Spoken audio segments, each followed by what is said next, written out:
Sệ chia Sệ bóng à không. Hắn thăm hay là ra hắn thăm thì mua thuốc gì bầu vô sao hai đồ chuyện như vậy thì đi sai rồi nó cứ vặt một cái đèn trước sang màu vàng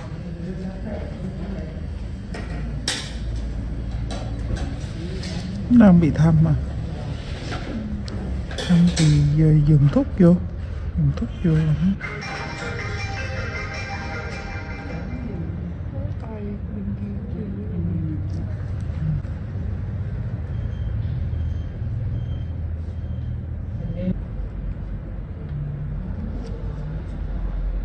khổ ghê.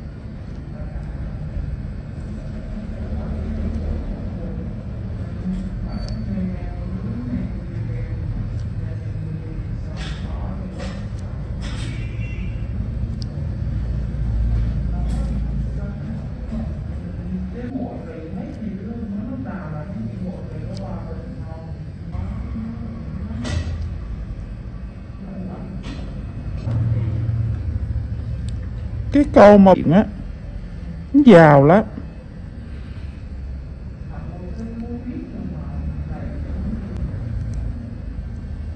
Chồng chiếc ô tô, vợ chiếc ô tô là biết họ giàu cỡ mô rồi, giờ rồi thay cái hai cái kêu cái nó không có trong đó. À của em 80 em.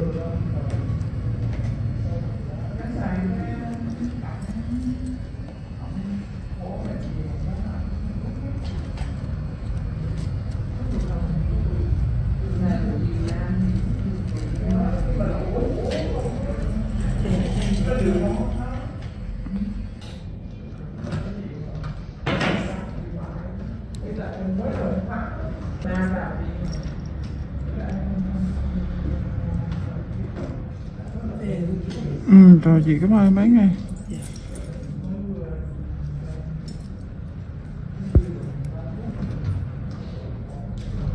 còn ngủ cổ làm gì Không cần ăn cái bình thường thôi chị.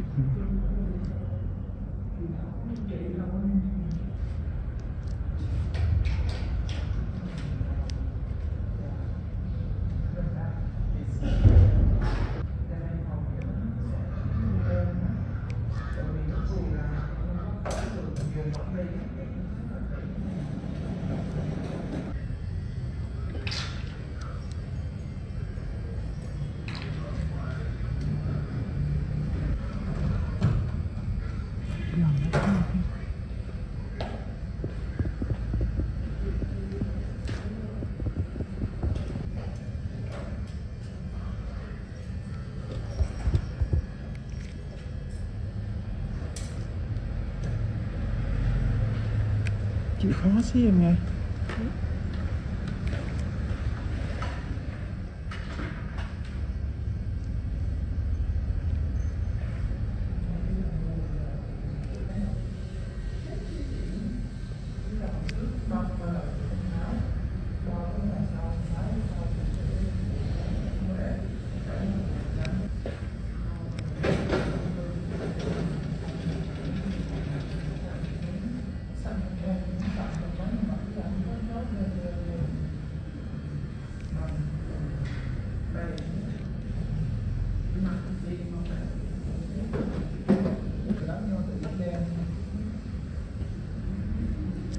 Tiếng nói rằng gì? cái là món bài giá tay có bị dư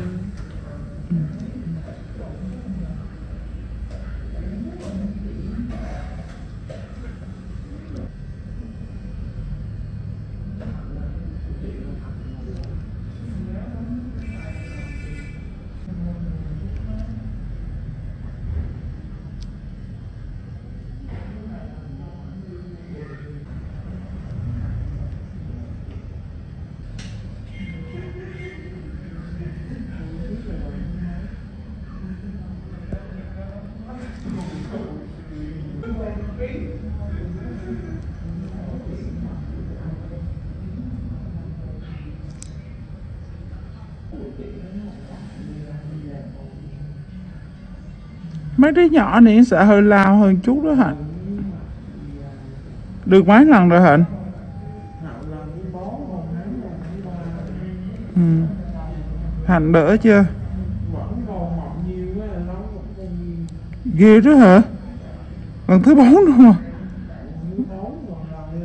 rồi. Thôi mạnh quá thì từ từ chứ. Chưa đủ đỡ mà không đủ 80% trở lên là trả tiền lui. Được chưa? Tới cái đủ sung của hắn là Long tưởng đỡ luôn Hạnh. Đúng rồi, người mạnh người yếu chứ. Người mạnh người yếu chứ mấy.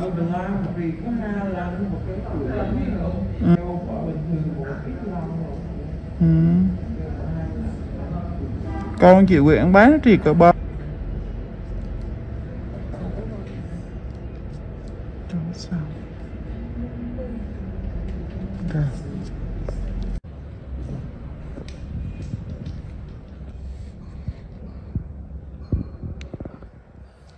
Dạ phê thật. Đâu ra? Không ơi, phê với yêu. Nó không nói chuyện để nghe. Còn em là không được nói. Chỉ làm nhẹ nhàng cho.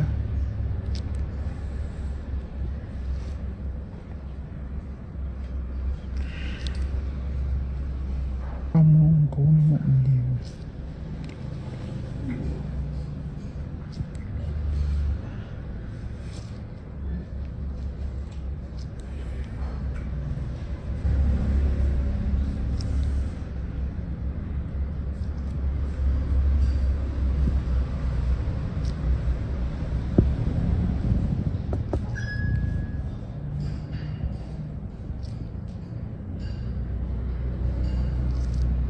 Hai mươi cái cảm thấy có xí vậy. 20 bông. 20 bông.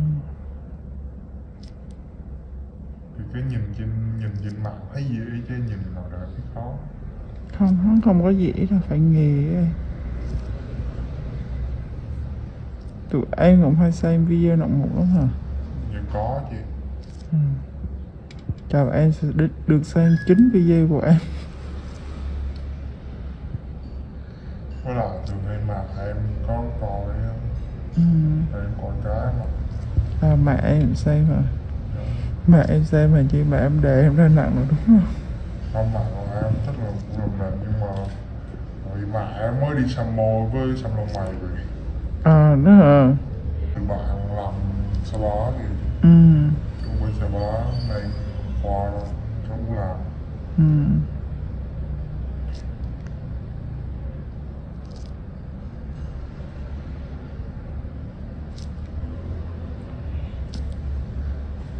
Cái bạn này bạn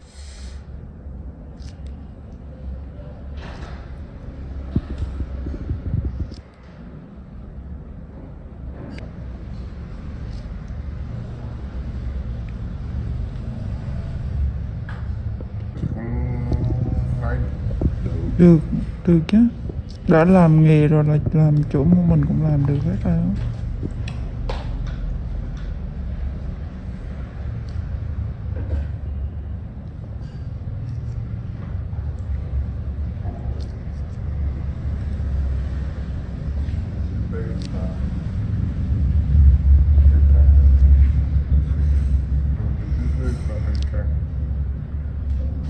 Vì ra hồi nãy chị sợ tụi em nói chuyện không?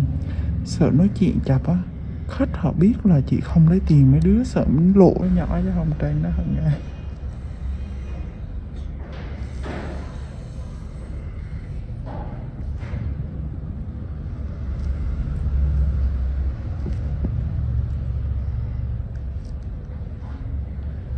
Cầm máy liên tục với chị của em vậy.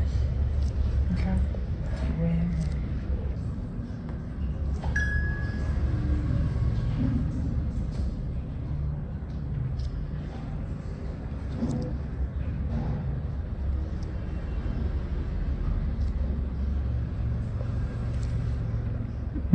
Chị ái kim như rất có đau không em? Hơi chị cỡ mắt rồi gì. Em quen rồi. Mới đầu sợ xí thôi. Vì em nhìn cái mặt nó kiếm đâm vô thì Cái tự nhiên mình thấy mình sợ đúng không? dạ. Thực ra đâm là chính là hơi cái miệng. Ủa chị là kim đâm vô hay là lấy máy bắn vô đầu hơn? Máy chi bán vô thì Cái máy bắn mụn thì như bắn không có máy bán mụn. ừ, không mà chú nói biết không? Không có máy bán mụn. Mà với máy bán mụn đâu có đau. Cái làm gôm cò mụn nó thôi, không có đau. Không mình có cái Có mấy cục phim nữa sao làm chị làm giùm hết cái cho luôn. Bạn mua gì cũng làm hết. nhưng do thì cái nhìn là để xì xì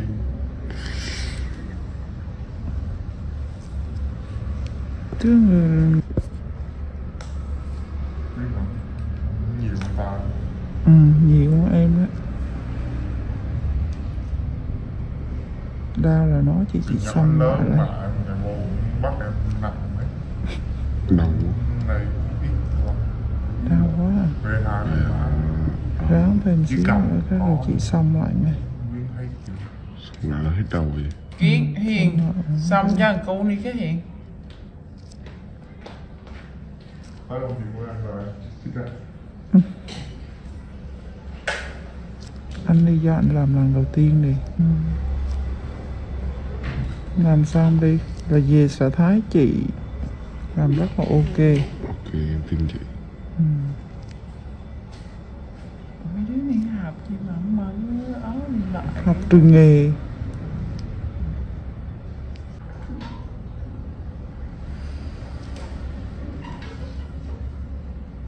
Nếu như chị làm cách. Hồi nãy em hỏi mà chị tặng có chị chưa trả lời được á.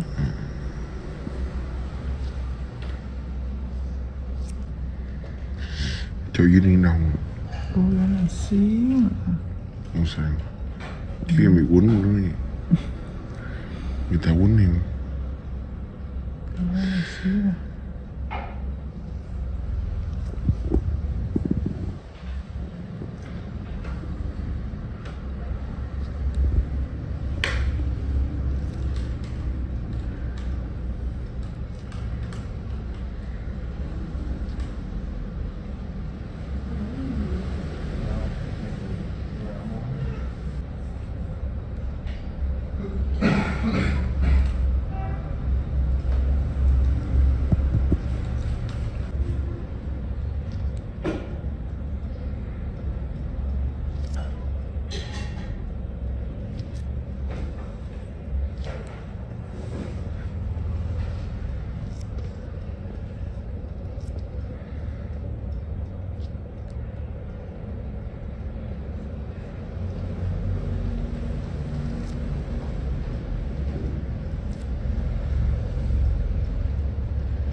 Motor Reviews channel. Honda Valkyrie F6C, 1996 to 2005, review.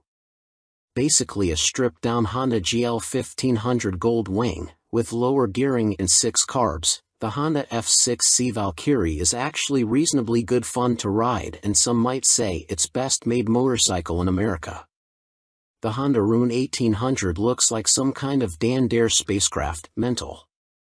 Ride quality and brakes. Here, the Honda F6C Valkyrie surprises many riders. So long as there's plenty of advanced planning, the motorcycle can be made to go around a corner fairly fast, for a cruiser, and still offers a luxurious ride on motorways. The Honda Rune 1800 is more ponderous, but then you'd want to travel slowly so people could stare for longer.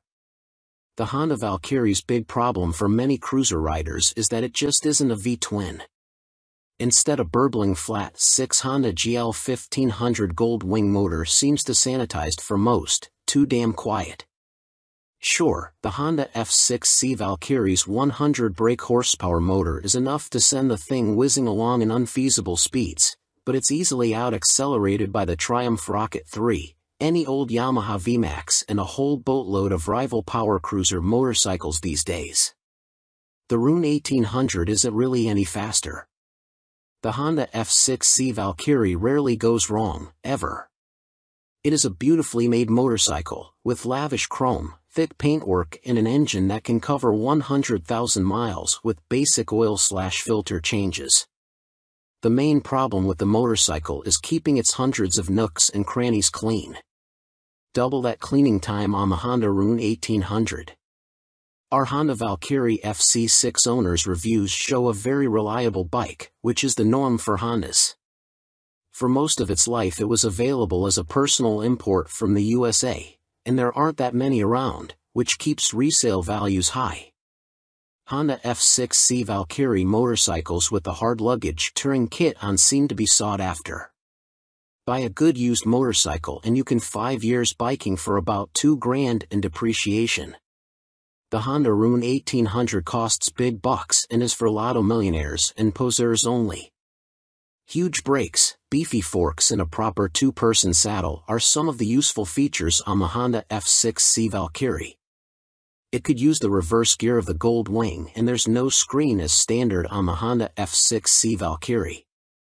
Naturally, there's a whole phone book of accessories to be had, from both Honda and US aftermarket motorcycle accessory suppliers. Sci-fi bodywork on the Rune looks stunning. Welcome to BBC Motor Reviews channel. KTM 1090 Adventure, 2017 on review. The chassis copes with the extra power with ease. In fact, it feels like it could handle a further 25 brake horsepower. The conventional 48mm WP forks and WP rear shock work straight out of the box. The forks are non-adjustable, but on our test route that didn't pose any problems. A 170 section rear tire and the 1090's relatively low weight enable it to be hustled with ease. Boring it certainly isn't.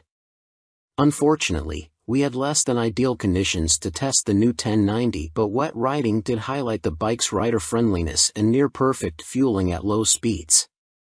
There are 3 riding modes: Sport, Street, and Rain, with an optional off-road setting. Each mode changes the engine characteristics and level of traction control intervention. Although it's called the 1090, the engine is the same 1050 cubic centimeters motor as used in the outgoing 1050 Adventure. In the old model, KTM restricted it to 95 brake horsepower, but they've unleashed an extra 30 brake horsepower for the 1090, pushing peak power to 125 brake horsepower and torque to 80.4 ft-lb. On the road, it deals like KTM have thrown a bottle of vodka into the punch bowl along with a dozen cans of Red Bull. The 1090 is much livelier and more fun to ride, yet still has the ease of use of the original 1050. Confusingly, KTM also offer a 95 brake horsepower version of the 1090, which can then be restricted further to 47 brake horsepower for those on an A2 license.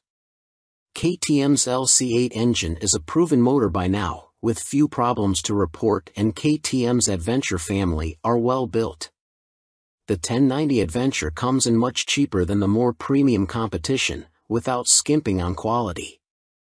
The standard price of £11,299 is good value, although the bike we tested would have cost £12,800. As the 1090 is the baby of the Adventure range, the spec doesn't quite match that of its bigger brothers, but you do get 3 riding modes as standard: Sport, Street and Rain. An off-road setting can be unlocked with the optional off-road pack, £243.78. traction control and ABS are standard but not lean sensitive, and the TC can't be deactivated on the move. Old style clocks remain. Welcome to BBC Motor Reviews channel. Cines Akuma 125, 2022 on review.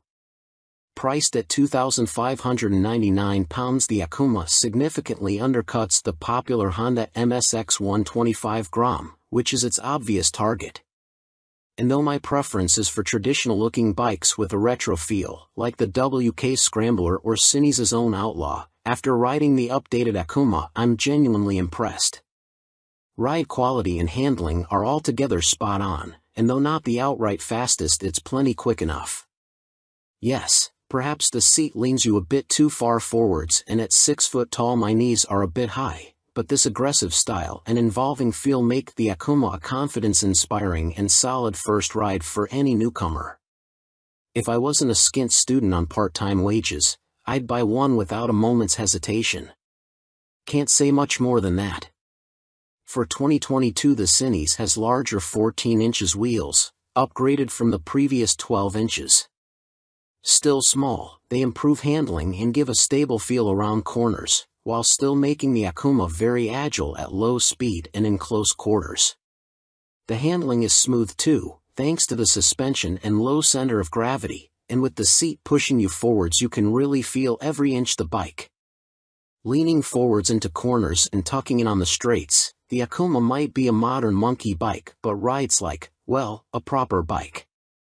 They call it the Mini Monster, and it deserves the nickname, being a down-to-earth yet modern bike that both looks and rides the part. Being angled steeply forward means the seat does affect comfort, and with the abrupt shape of the tank you need to be gentle with the brakes.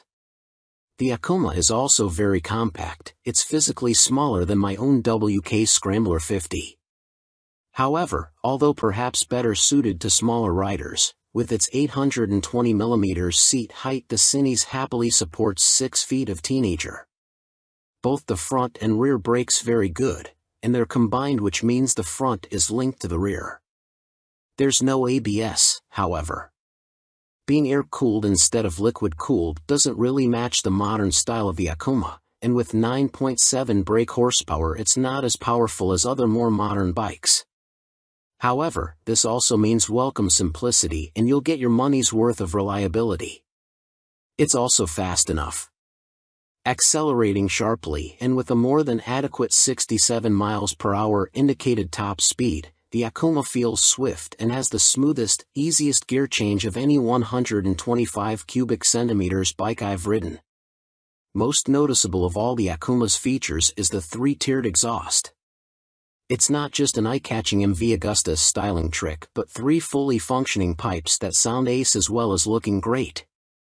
With aggressive shapes, new blacked-out finishes, steel trellis frame, which is non-structural, and its raised tank giving the look of an arched back and so resembling a big cat, go on, imagine, riding the Akuma makes me feel like I stand out from the crowd.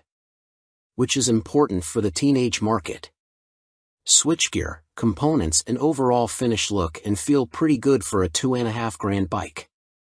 Some fasteners and smaller parts will need coating with anti-corrosion treatment for winter use, but that's true of some bikes costing 5 times as much. And overall the Cines does a good job of disproving preconceptions about cheap, flimsy Chinese bikes. Honda's trendy MSX 125 Grom costs £3,849.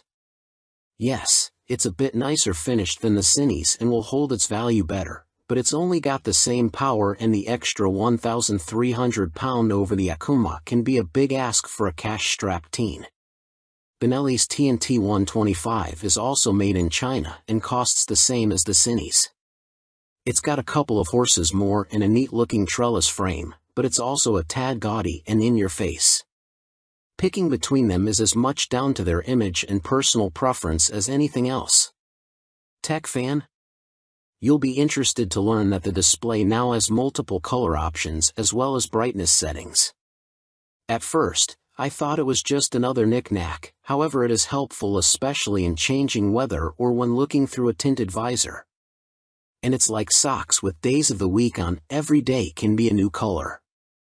The display is also crystal clear and comes with a small array of function as expected: time, trip, odometer. Something that I quite like are the large buttons that the Cines uses. None of this tapping the wrong control malarkey, just big simple buttons, easy as you like. 2019, Cines Akuma launched late in the year as a 2020 model. Modern monkey bike with air-cooled 4-stroke single and 12-inch wheels. 2022, upgraded with larger wheels, jazzy new clocks, plus more refined styling and colors.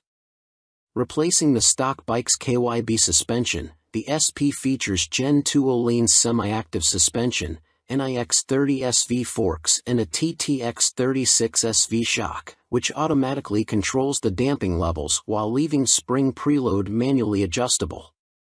Featuring spool valves rather than traditional needles valves, which Öhlins claim deliver faster adjustment and a more accurate responsiveness at the low and high ends of the adjustment range, the SP suspension can be set in one of 3 semi-active damping modes, A1, A2 or A3, or one of 3 manual setting, M1, M1 or M3, which remove the semi-active function and allow fixed damping settings to be selected via the dash.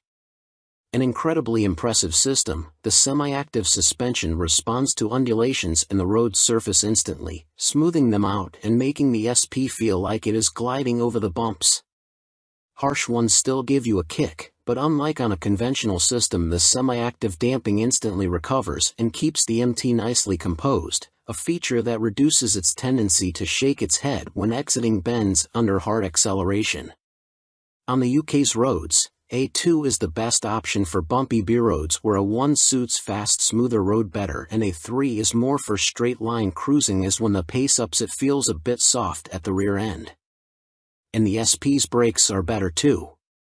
Fitting braided steel lines can make a bike's brakes feel horribly dead at the lever as they lack rubber lines comforting initial squish. However, on the SP there is still enough feel to allow you to apply small amounts of pressure accurately via the new Brembo Radial Master cylinder. They don't scream race bike and aren't as fierce in their bite as some rivals' setups, but are fine for use on the road, and it is great to see the SP and stock MT now featuring cornering ABS thanks to the addition of an IMU in this latest generation. Good and bad news with the new Euro 5 compliant engine. Starting with the good, thanks to the revised fuel injection system, the throttle response is now smooth. In B mode, A mode is still a bit too aggressive for road use, and the crossplane's enhanced mid-range surge of power is staggering, as is the wonderful offbeat sound, which has been tuned through a new intake system and feel. But despite lengthening its gearing, the MT remains a noticeably thirsty bike and recorded 41 miles per gallon on our test ride, which is what Yamaha claim, but still equates to a range of just 155 miles until the 17-liter tank is empty. If you opt for the SP, alongside the Öhlins suspension you gain braided steel brake lines as standard, as well as a 3-piece belly cowl, black bars and levers, and a stitched seat.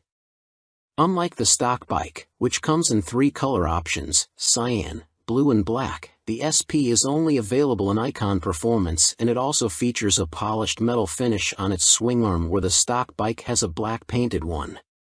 Everything else, including the engine and electronics package, is identical between the 2 MT10 models, which is good news for MT10 owners but a bit disappointing for SP owners who may feel like they deserve something extra to brag about aside from suspension. Which brings up the question of price. The MT10 SP costs £2,500 more than the stock MT10 at £16,000, which is tantalizingly close, especially when you look at a finance package. On a PCP deal after a £3,000 area deposit, you are looking at paying about £35 a month more for the SP when compared to the stock bike. That's about the price of a takeaway meal for 2 every month, which seems a small sacrifice to gain that all-important Öhlins bling. In terms of running costs, both the SP and stock MT10 have the same poor fuel economy and cost roughly the same to insure and service, so that's not a factor in ownership, and the SP should hold its residual value a bit better. How does it stack up against its rivals? Very well. the SP is 16,000 pounds, where a Ducati Street Fighter V4 is 19,551 pounds, or 21,651 pounds in S-guise with semi-active suspension. The Aprilia Tuono V4 factory is 16,900 pounds, the KTM Super Duke EVO 17,899 pounds, Triumph Speed Triple 1200 RS 15,500 pounds, which lacks semi-active suspension, and the Kawasaki ZH2 SE 19,079 pounds. Sharing the same tech package as the stock MT, the SP is no less impressive when it comes to its safety assists. Thanks to a 6-axis IMU, you get cornering ABS and TC, as well as slide control and anti-wheelie that sit alongside an up/down shifter, engine braking control, cruise control, and variable power modes, all of which are controlled via the new 4.2-inch color TFT dash, which lacks connectivity.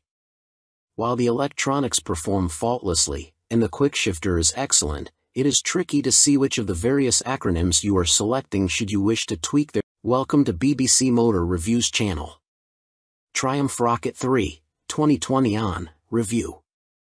Suspension, steering and stopping are all worlds ahead of the previous Rocket 3, and as a result it now feels like a laughably large but comprehensively capable motorcycle, rather than a cartoon cruiser caricature. Related, 2020 Triumph Rocket 3 TFC news on MCN. First impressions might be dominated by the rocket's vast proportions and the curiosity factor of cramming a motor larger than a typical family car between two wheels, but after a day spent studying the quality details, experiencing the meticulously managed power and appreciating the enormous improvements in refinement, you walk away feeling thoroughly impressed. The new Rocket 3 is exciting, eye-catching, attention-grabbing and pulse-raising, yet avoids straying into feeling frivolous, ridiculous, or pointless. Forget the previous Triumph Rocket 3's cumbersome bulk, heavy-handed handling, basic running gear and Romanesque name badge. The new Rocket 3's chassis is totally different. A cast aluminium spine frame replaces the old twin steel tubes, helping contribute to an incredible 40 kilograms saving over the previous bike, while steering geometry is sharper and the wheelbase is shorter. As a result, the Rocket now has a proper appetite for corners the old bike couldn't dream of. Turn-in is easy, holding a line mid-corner needs little inside bar pressure, and flick-flacking from full lean left to right, and still ending up where you intended, is absurdly accurate for a bike with a fueled weight north of 320 kilograms. Suspension is by Showa, with 47mm adjustable upside-down forks up front, and an adjustable monoshock monitoring the shaft drive. No electronic adjustment though, the clickers are all manual.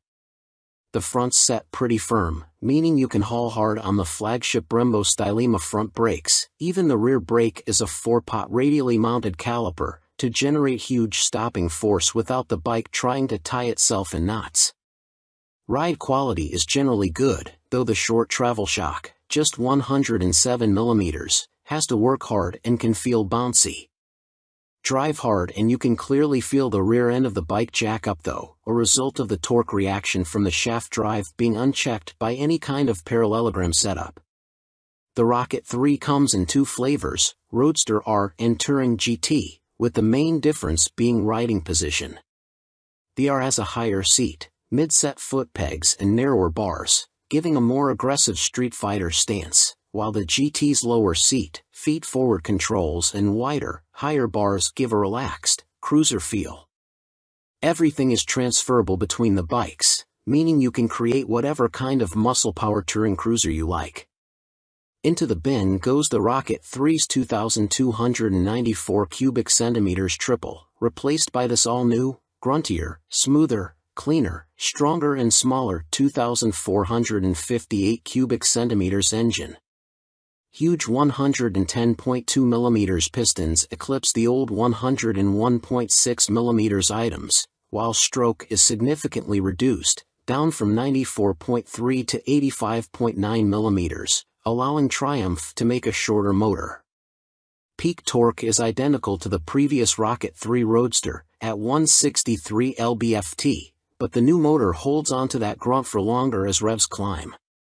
Where the previous rocket's torque curve fell away sharply above 2500 RPM, the new motor has a much fatter, flatter delivery. As a result, headline power is up to 165 brake horsepower. But as ludicrous as that might sound, the reality is that it's immensely easy to use. All that prodigious power is carefully controlled by the ride-by-wire throttle and predictive, lean-sensitive traction control, while output is restricted in lower gears and top speed is electronically limited to 138 miles per hour. It's a beast, but one of those big, fluffy, gentle, cuddly chaps from a Disney film. The colossal torque spread means you can ride it however you like. Plunk it in one gear and dip into the immense grunt from 2500 to 5500 RPM if you're feeling lazy, or chase the 7000 RPM redline and work the new sweet-shifting 6-speed gearbox for maximum thrills. There's even an optional two-way quickshifter in Triumph's accessory catalog, if you like changing clutchlessly. It's a completely new machine from nose to tail, so only time and miles will deliver a verdict on reliability. Service intervals are set at a car like 10,000 miles, suggesting the motor is in a fairly mild state of tune and Triumph have confidence in it.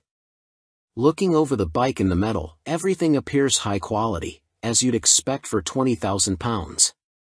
The exhaust headers are a particular highlight, the welds look neat, while the hydroformed curves are apparently a huge pain to produce.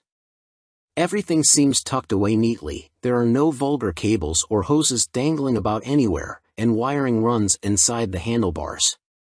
Details like the Monza-style petrol, coolant and oil filler caps are pleasing, while the clever flip-out pillion pegs are a neat design. Our Triumph Rocket 3 owners' reviews show there have been some issues for some buyers, in particular corrosion, electrical and mechanical problems. Seemingly the rear brake can often stop working, for example, and needs attention from a dealer. Have a good read through before going for a test ride. Clearly it's not a cheap bike, though an ultra-capacity extreme muscle cruiser never was going to be. The Rocket 3R is 19,500 pounds on the road, that includes almost all the gadgets, apart from the two-way quickshifter and the heated grips. The GT version, which includes the heated grips, a fly screen and a pillion backrest, is 20,200 pounds. Both are roughly on a par with Ducati's Diavel 1260S, 20,041 pounds. A Harley-Davidson Fat Bob 114 starts at 15,825 pounds, but doesn't have a fraction of the Triumph's tech, torque, pose or poise. If you want to go properly left field, a Moto Guzzi MGX21 is 19,999 pounds. Running costs probably won't be any kinder on the wallet. Triumph claimed the motor returns 41 miles per gallon, but our test ride suggests it's closer to 35 miles per gallon.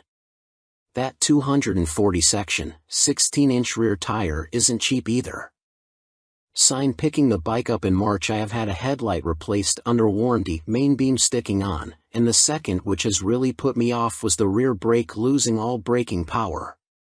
It has been back to my dealer who changed the fluid for a better one but was told that Triumph know there is an issue and they are working on it. I thought anything to do with brakes on a 163 pounds of torque monster would be the #1 agenda. First service only. The fuel economy is not bad so far, 43 to 45 miles per gallon. That is with occasional spirited riding thrown in. 2 stars is because after 6 months I was offered 13,500 pounds from the dealer to buy it back. Even WBAB offered considerably more, so not much faith in the brand and will likely be going back to BMW. Equipment. The Brembo brakes are top-notch. The stopping power and feel is superb, the ride comfort is less so. I am a big old guy and no matter how I try to adjust the rear suspension the ride is harsh on anything but smooth tarmac. The roads in Herefordshire where I live are amongst the worst in the UK and backache sets in after about 2 hours. I have purchased an Airhawk DS seat pad which has transformed the comfort but it's still not all day comfy like my old Rocket. The tank is so wide you have to ride legs apart, which at motorway speeds the wind blast makes your hips ache trying to keep tucked in. In the end, I made and fitted a pair of Perspex front fork air deflectors to solve the discomfort. I didn't go for the quick shifter or the navigation package, as for me they don't offer much in the way of the overall riding experience. The TFT display is good, but on some settings it is too fussy and hard to read. I opt for the screen that shows speed, revs, gear selection and fuel status. That's enough for me. There are a few niggles with this bike that could be better. The original screen doesn't give much wind protection and the rear hugger design is total crap. In the rain you get covered in road crud halfway up your back. I bought an aftermarket hugger which left some wiring exposed, so I ended up fitting this over the top of the original hugger. Problem solved. I purchased the accessory panniers and rear rack to give the bike some touring capability. These panniers are okay, but are quite small and are not as rigid as I would have liked. The optional rear rack is stated as only good for 3 kilograms, which means fitting my fully loaded Kuryakyn Grand Tour bag on the rear may be more than it can withstand. Guess I will soon find out, as there is little room on the pillion seat. One of the best design features on this bike are the fold-away pillion foot pegs and the folding pannier mounts. If anyone is thinking about buying this bike for some serious touring, then you will need a few aftermarket bits to iron out its touring limitations. Welcome to BBC Motor Reviews channel. Yamaha Phaser 600, 1998 to 2004, Review and Used Buying Guide. Related, Easy Fit Kit turns Yamaha Phaser 600 into retro race rep. In fact, since Yamaha stopped the FZS 600 Phaser's production in 2003, it has taken them until the launch of the Tracer 700 to replicate the Phaser's magic formula. However, in 1999 the Yamaha Phaser 600 was the best-selling bike in its class, and by 2002 the firm had sold over 83,000 units. There's a reason the Yamaha Phaser has such a strong following. As soon as its wheels start to turn you are right at home. It is ease personified, and most of this warm feeling comes from the wonderful motor. With the Phaser, Yamaha got the basics right, and that's what makes it such a great bike. The tank range is long, the seat comfortable, the fairing effective, the brake sharp and the motor strong in the mid-range and extremely reliable. The suspension may be a bit baggy, but if that's the Yamaha Phaser's only real fault 22 years after it was launched, then that's not bad going. Useful Yamaha Phaser 600 specialists include www.foc-u.co.uk and yamahaclub.com. Read on for our full used buying guide. Ride quality and brakes. Launch impressions. When you push the Yamaha Phaser 600 to the limit, which is easy with those blue dot or 1 brakes up front, it dives a little bit and loads up the front end. It waggles a bit, but the handling is generally confidence-inspiring, and if you take it steady you could ride to Budapest on a Yamaha FZS 600 Phaser and feel no severe aches or pains. Yamaha Phaser 600, what does it ride like now?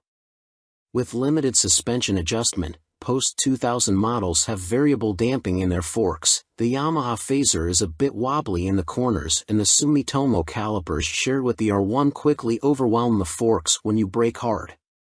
But where on some bikes this is an annoyance, on the Phaser it makes you giggle and adds to the amusement factor.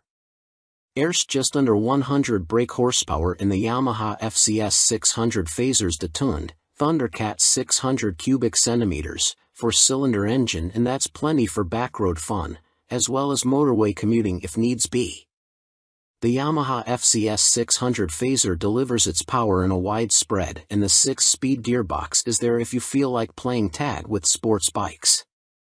Yamaha Phaser 600, what's the drivetrain like now? The inline-4 is beautifully smooth and has that lovely mid-range pull you get with an old long-stroke unit. It's not revvy or buzzy like the FZ6's engine, it's just silky smooth and full of drive.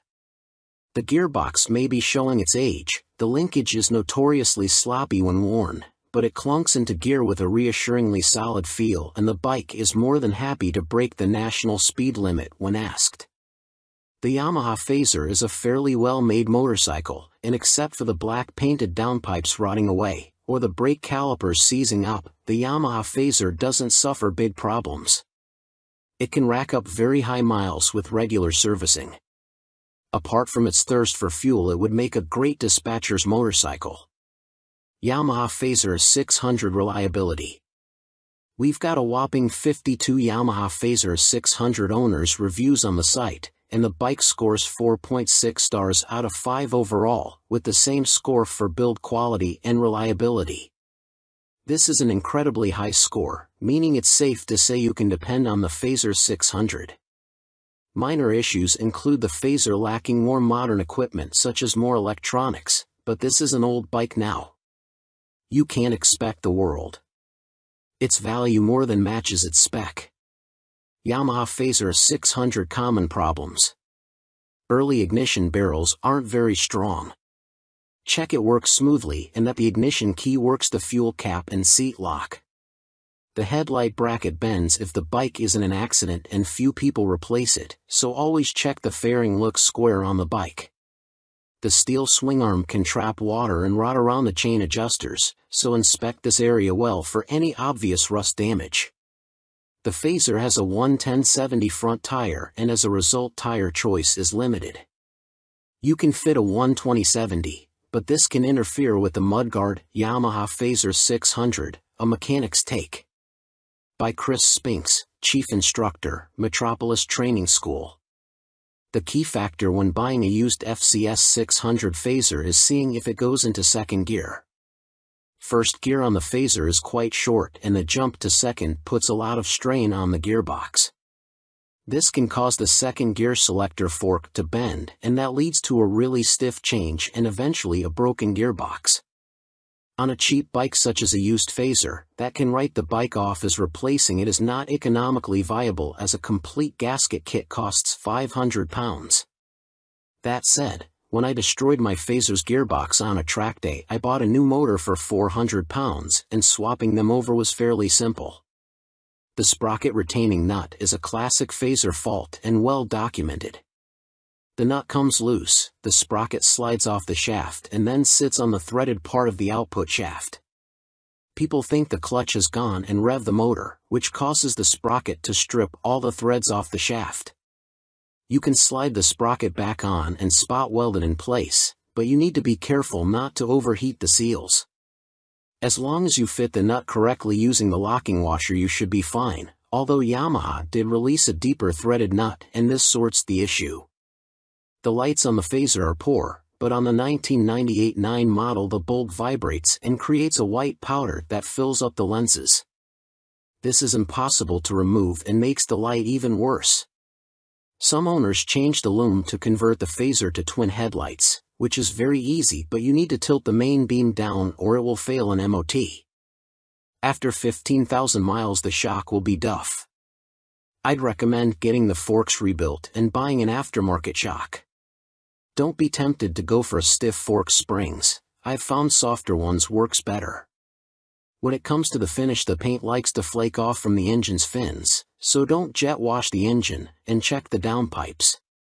The motor is totally bulletproof, but the cam chain tensioner can need changing and it is a nightmare to get to. At the end of the day, a well-looked-after Phaser is a brilliant buy and totally reliable. At the training school we would see them cover over 65,000 trouble-free miles with only oil changes. Extrema Makeover, Aprilia put the RS660 on a diet for a limited edition focused model.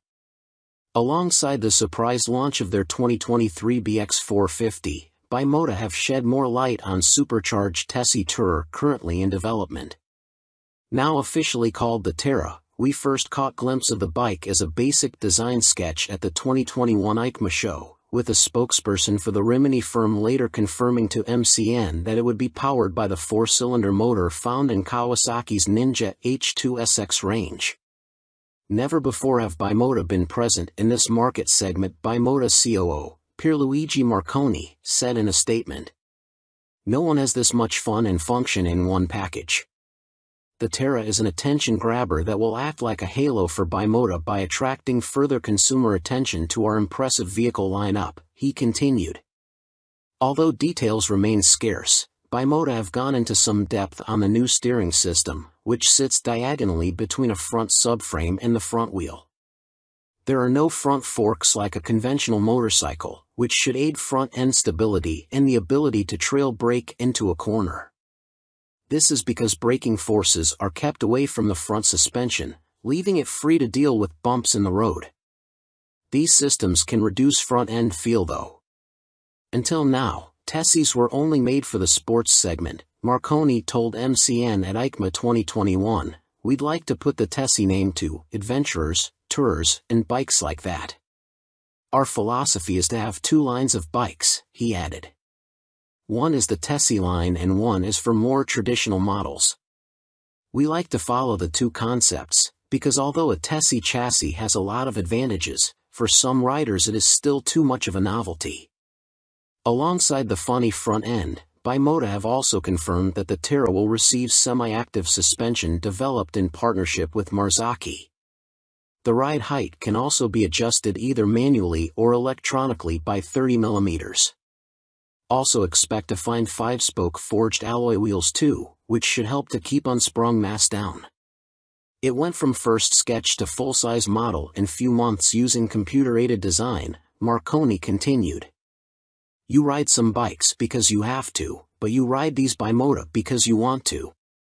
Terra will appeal to enthusiasts of all ages because the design draws you in, and the performance keeps you there. Superior performance, BROF Step Up Aston Martin partnership with more powerful AMB 001 Pro. Luxury boutique brand BROF Superior have once again teamed up with supercar experts Aston Martin to create yet another outrageous, limited-run track day machine.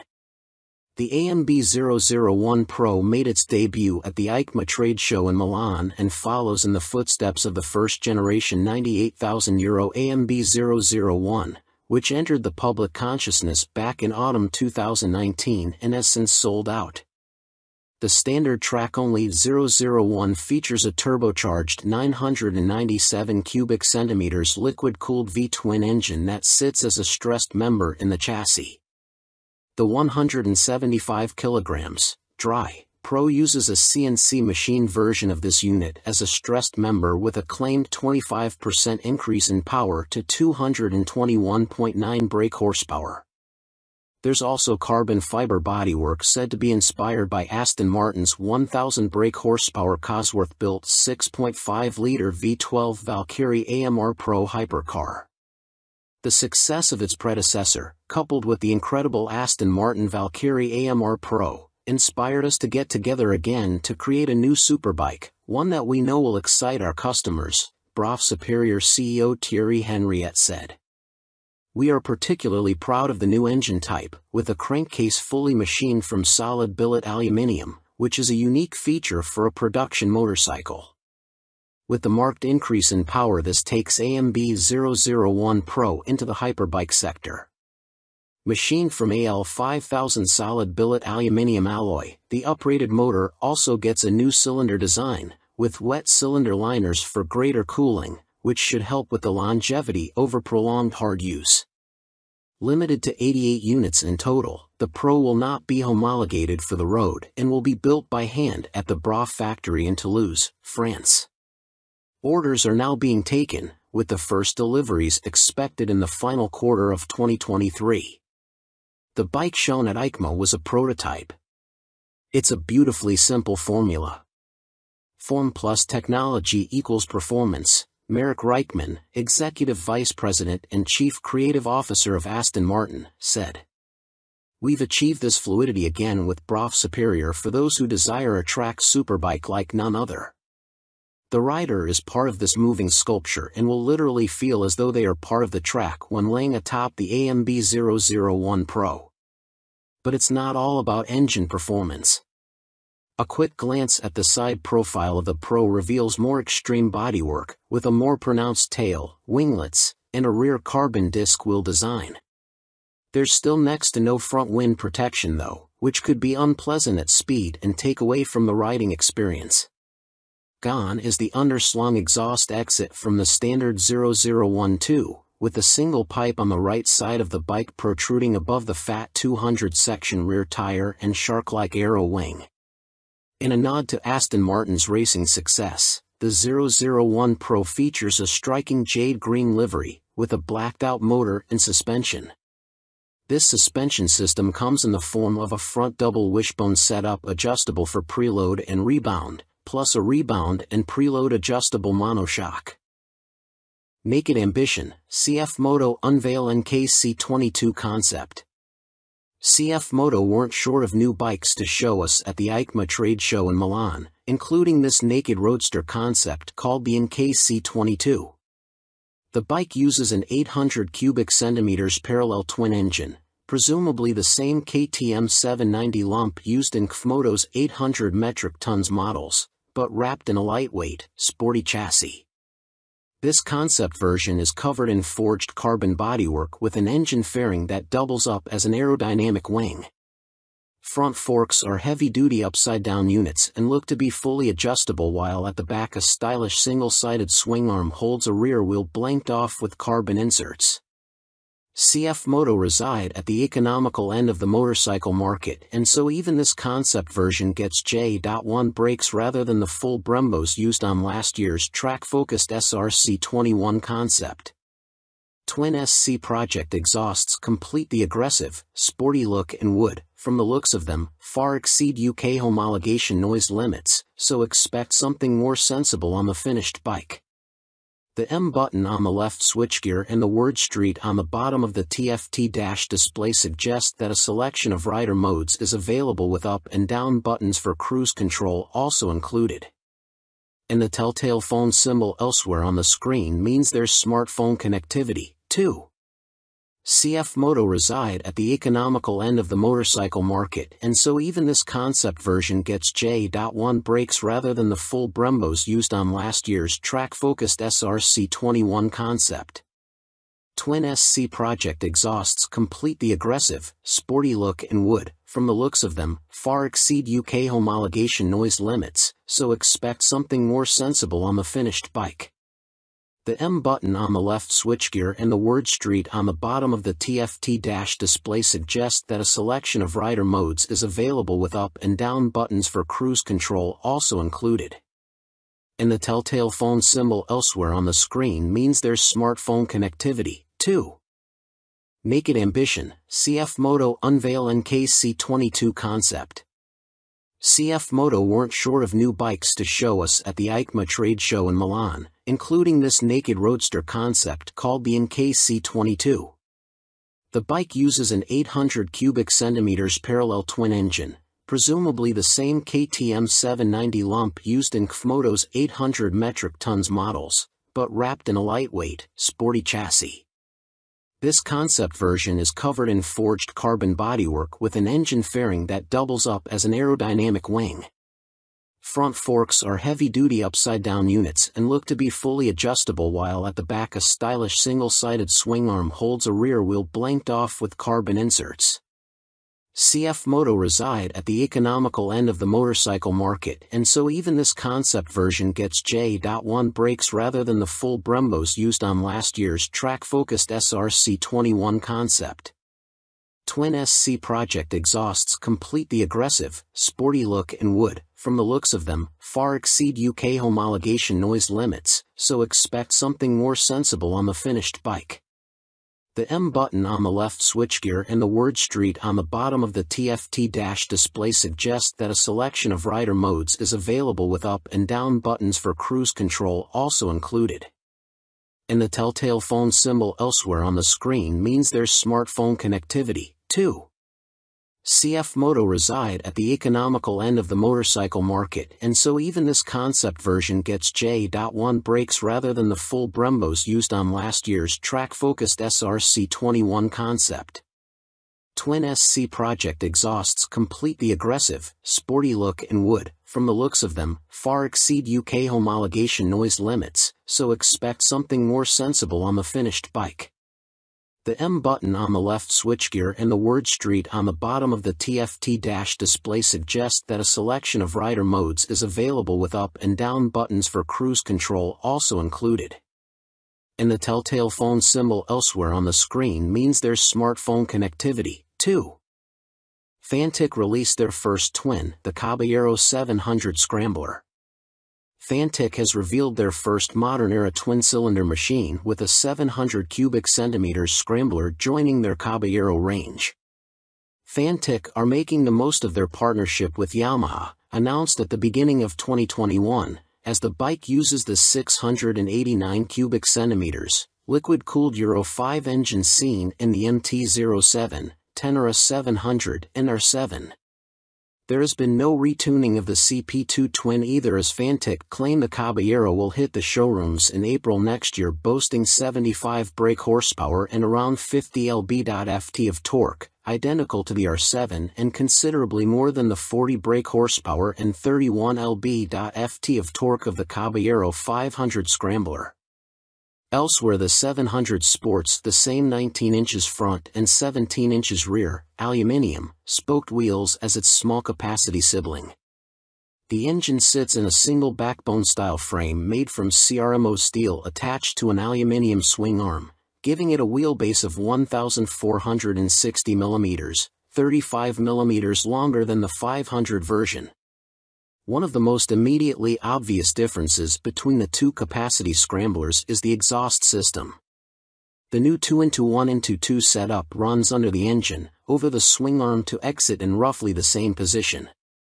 Both machines have a seat height of around 830 mm. Connecting frame to wheel will be a 45 mm upside-down fork made by VRM Marzocchi. The Italian manufacturer also supplies the rear monoshock with preload adjustment. Brembo is the manufacturer of choice for the calipers, with a 4-piston unit gripping the 330 mm front disc and a 2-piston, 245 mm setup on the rear. In another first for Fantic, cornering ABS will be standard on the 700. The system will sense the bike's lean angle and fine-tune the braking response accordingly. Traction control also makes its debut to the Fantic lineup, with both rider aids and 3 rider modes, road, off-road and custom, manipulated via a 3.5 inches TFT display with Bluetooth connectivity. A 14-liter fuel tank may be a little on the small side, although the claimed 180 kilograms curb weight should prove competitive when it comes to commuting or a bit of backlane scratching. An expected price tag of around £9,000 may put some off, although stylish looks, proven engine and handling potential could tempt many. Stuart Prestige. By Stuart Prestige. All-weather rider with a penchant for long tours and hours in the saddle. You may also like. Honda released £30,000 limited edition McGuinness 100th TT Star Replica Fireblade SP. Who do you think you are, John McGuinness? Well, now you really can live out your TT fantasies, as Honda reveal they will build 30 examples of this CBR 1000RR Fireblade SP John McGuinness 100th TT Start Replica Edition in celebration of the road racing legend's phenomenal accomplishments on the island. The headline visual difference from the stock bike is the bold replica of the paint job John raced with for his 100th TT Start. But this is more than just a replica paint job, there's a whole host of other upgrades to add to the exclusivity. The stars align for me to be back on a Honda Fireblade for my 100th TT Start, says McGuinness. It's an awesome bike and has meant so much to me over my career. I'm proud of my connection with its place in TT history and of this, my replica. John McGuinness is the second most successful TT racer of all time, next to the late, great Joey Dunlop, and while revered as road racing legend, he has also had an exceptional short-circuit career, having raced in 24-hour world endurance races like the Bol d'Or and Le Mans, 500 cubic centimeters GPs, and the Daytona 200. He's a former British 250 cubic centimeters champion, has ridden in World Supersport and finished third in the 2009 British Superstock Championship. Making his TT debut in 1996, he won the Best Newcomer title in the 250 cubic centimeters class. 3 years later, he took his first win, the 250 cubic centimeters lightweight TT. Over the ensuing 2 decades, 1999 to 2019, he has accumulated an incredible 47 podiums and 23 TT wins, as well as being the first to break the 130 mph lap barrier on a Honda Fireblade, no less. So, what do you get for your £30,000? In addition to the already high spec of the CBR 1000RR Fireblade SP which underpins the replica, the limited edition blade gets a full replica paint job incorporating gold detailing and a film strip showing all of John's TT starts on Hondas. Unsurprisingly, this is where it deviates from his actual race bike, which also pictured his TTs on other manufacturers' bikes, and 100th start sponsor logos. There are gold wheel stripes, an individually numbered plaque on the headstock, genuine Honda carbon fiber front mudguard and carbon rear hugger, or rear seat cowl and tall screen, and Metzeler Racetech RR tires. On startup there's a Ring of Fire screen animation as the display loads, and 30th anniversary logos on the smart key and laser engraved on the Akrapovic muffler, marking the machine's special place in Honda history. And to cap it all, there's John's signature on the airbox cover. Honda are even offering the opportunity for a personal handover from John McGuinness MBE himself, at Honda Racing UK in Louth. If that's not enough, you'll also get a custom Fireblade garage mat, genuine Honda accessories indoor bike cover, 3D laser engraved crystal featuring a design of the John McGuinness 100th start replica. All inquiries and orders for the John McGuinness CBR 1000RR Fireblade SP 100th start replica are to be via the Honda dealer network, and if you want to see one in the flesh, it will be on display on the Honda stand throughout Motorcycle Live at the NEC from November 19th to 27th. Fantic released their first twin, the Caballero 700 Scrambler. Fantic has revealed their first modern-era twin-cylinder machine with a 700 cubic centimeters scrambler joining their Caballero range. Fantic are making the most of their partnership with Yamaha, announced at the beginning of 2021, as the bike uses the 689 cubic centimeters, liquid-cooled Euro 5 engine seen in the MT-07, Tenere 700 and R7. There has been no retuning of the CP2 twin either, as Fantic claim the Caballero will hit the showrooms in April next year, boasting 75 brake horsepower and around 50 lb.ft of torque, identical to the R7 and considerably more than the 40 brake horsepower and 31 lb.ft of torque of the Caballero 500 Scrambler. Elsewhere the 700 sports the same 19 inches front and 17 inches rear, aluminium, spoked wheels as its small capacity sibling. The engine sits in a single backbone-style frame made from CRMO steel attached to an aluminium swing arm, giving it a wheelbase of 1,460 mm, 35 mm longer than the 500 version. One of the most immediately obvious differences between the two capacity scramblers is the exhaust system. The new 2-into-1-into-2 setup runs under the engine, over the swing arm to exit in roughly the same position. Both machines have a seat height of around 830 mm. Connecting frame to wheel will be a 45 mm upside-down fork made by VRM Marzocchi. The Italian manufacturer also supplies the rear monoshock with preload adjustment. Brembo is the manufacturer of choice for the calipers, with a 4-piston unit gripping the 330 mm front disc and a 2-piston, 245 mm setup on the rear. In another first for Fantic, cornering ABS will be standard on the 700. The system will sense the bike's lean angle and fine-tune the braking response accordingly. Traction control also makes its debut to the Fantic lineup, with both rider aids and 3 rider modes, road, off-road and custom, manipulated via a 3.5 inches TFT display with Bluetooth connectivity. A 14-liter fuel tank may be a little on the small side, although the claimed 180 kg curb weight should prove competitive when it comes to commuting or a bit of backlane scratching. An expected price tag of around £9,000 may put some off, although stylish looks, proven engine and handling potential could tempt many. Stuart Prestige. By Stuart Prestige. all-weather rider with a penchant for long tours and hours in the saddle. You may also like 70s Superbike Stunner, MV Agusta Super Veloce 1000 Serie Oro. MV Agusta may not have been directly participating in the EICMA show in Milan last week, but it didn't stop them stealing the headlines with this stunning Super Veloce Serie Oro. The carbon-clad superbike uses the Brute Ale 1000RR as a base, meaning the same 998 cubic centimeters inline-4, producing a claimed 209.1 brake horsepower with a race kit installed. Inside this motor, you'll find a countershaft that rotates at twice the speed of the primary drive shaft with the aim of reducing vibrations and promoting faster cornering. You also get the same frame and single-sided swing arm, but now clad in carbon fiber bodywork inspired by MV's 1972 500 GP Racer. Sitting alongside the smaller, 3-cylinder Super Veloce 800, the Serie Oro is planned to hit dealers in the middle of next year at a price of approximately £50,000.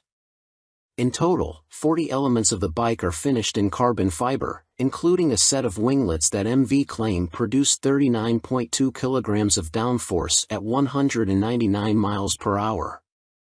You also get carbon fiber disc brake covers, which attempt to pay tribute to the drum brakes of old whilst also cooling the calipers, essential on a bike capable of such high speeds.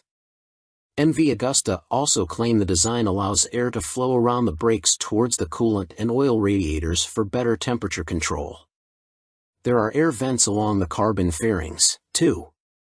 Despite the superbike credentials, the Serie Oro has deliberately been made more comfortable and less extreme than traditional circuit stars, and it features electronically adjustable Öhlins NIX forks for a high-quality ride.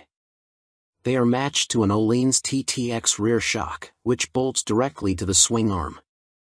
As you'd expect for a bike of this caliber, stopping power comes from premium Brembo Stylema monoblock calipers, which bite onto chunky front 320mm discs. You also get 5-spoke forged aluminium rims, and 4 under-seat exhausts, just unlike the company's landmark F4. In addition, there's a suite of lean-sensitive electronics, plus a 5.5 inches TFT color dash to control them, with the added option of mobile connectivity. Dan Sutherland. By Dan Sutherland. News editor, sports bike nut, and racing fan. You may also like Vmoto range grows, Super Soco owners launch 3 new urban models at EICMA 2022. Electric scooter manufacturer Vmoto, parent company of Super Soco, have had a busy year, releasing 3 new models at EICMA, including the 125 cubic centimeters comparable e-bike, the Vmoto Soco Stash. The release of the production model comes just a year after the unveiling of the prototype, with the bike so named due to its multifunctional storage compartment, housed in the fuel tank, large enough for a full-face helmet or other accessories. At its heart is an electric motor producing an average 8 kilowatts with a peak of 15 kilowatts. This propels the Vmoto Stash to a top speed of 75 miles per hour when the boost is deployed. 68 miles per hour is on tap without the boost. A 72V removable battery provides the juice and can be charged using a fast charger in a conventional 3-pin plug in 3.5 hours. Charging without the fast charger will take between 5 and 6 hours. No range specifications have been released, but expect it to have the same 30-mile capacity of the Super Soco TS Street Hunter, which has the same top speed capability. A newly designed swing arm pivots off a solid, lightweight frame, driving a 17-inch rear wheel. A 17-incher is also fitted on the front, and ABS disc braking is standard. A relatively tall seat height of 830 mm awaits the rider, and the Stash has a curb weight of 143 kilograms. The company also unveiled their first dirt bike-style machine, which weighs in at just 84 kilograms. The machine comes in 2 models, the Vmoto On-R, which comes with road tires, or the OFFR, which is equipped with knoblet tires. The On-R/OFFR can be set up in either L1 configuration, comparable to a 50 cubic centimeters machine, or L3, which mimics a 125 cubic centimeters. In the L3 iteration, the bike can reach speeds topping 50 miles per hour, while the L1 configuration limits the top end to just under 30 miles per hour. Vmoto claim a range of up to 90 miles with recharge times taking 2 hours for the L1 configuration and 3 hours for the speedier L3. A die-cast aluminium frame cradles the 8 kilowatts motor, producing a claimed 190 feet per pound of instant torque. A swing arm with a single rear damper secures the belt-driven, rear-spoked wheel. No retail price has been provided. The Vmoto Soco F01 scooter is, technically speaking, not a new bike as it was available as part of a commercial fleet, but now will be available to the general public, the company also announced at EICMA. The urban commuter will, like the ON/OFFR models, will be available as an L1 or L3 configuration. A 2 kilowatts or 4 kilowatts, L1 and L3, motor will get the rider up to a maximum speed of 27 miles per hour for the L1 and 45 miles per hour for the L3 model. Vmoto claim a range of between 50 and 60 miles dependent upon the setup and riding style.